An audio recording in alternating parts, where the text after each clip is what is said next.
The Seven Dwarves is a medium-weight dice placement Euro game for 2 to 7 players. In this example, I've set up the game for 4 players. Each player will have a unique dwarf ability to use throughout the game. Players will roll their dice and assign them to either the mine to gather resources or to the village for a number of different abilities. The resources are iron, silver, gold, rubies, emeralds, sapphires and diamonds.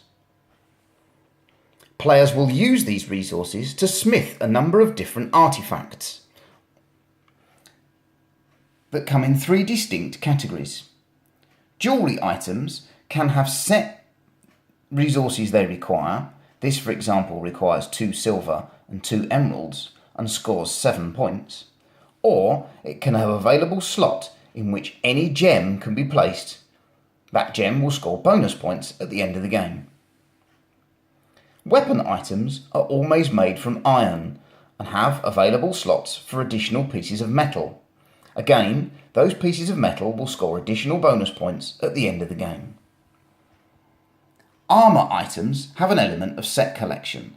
There are 2 types of armour in the base game. There is chainmail and there is plate mail, and each item set contains 5 separate items. If you collect 3 different items from the same set, you will score an additional 8 points. If you collect all 5, you would score an additional 15. All bonus points are added to the points that players score during the game, along with position on the Snow White track. As well as resources, the players are gathering Snow White influence from the mine. This is shown on the Snow White track across the board. Players will move up to the next available space on the track whenever collecting a point. When a player reaches or passes space 5, they will collect a specialism. This gives players another more powerful ability to use during the game.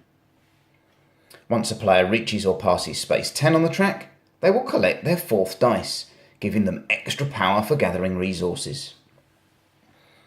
Once a player reaches the designated point on the track, the game will finish. Players will finish that round and then add their bonus points from item types, the Snow White track, to the amount of points they have scored during the game. Dice values can be modified using pasty tokens. As we all know, miners love eating pasties. Each pasty token can be used on 1 die, and it adds exactly +1 to the value of that die. The pasty stall is a permanent village space that allows players to use their dice values to gain pasties to use throughout the game. The other village tiles are a variable setup option. There are 7 available in the game, and you may play with as few or as many as you wish. They will give players additional options for using their dice and a range of different abilities. The game also contains event cards. Event cards would be turned over each round, and players will need to mitigate the effects of the Wicked Queen or take advantage of Snow White's blessings.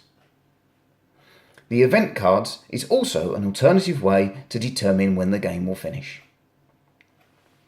Once the game has finished, players will add up all of their bonus points, and the player with the most points wins.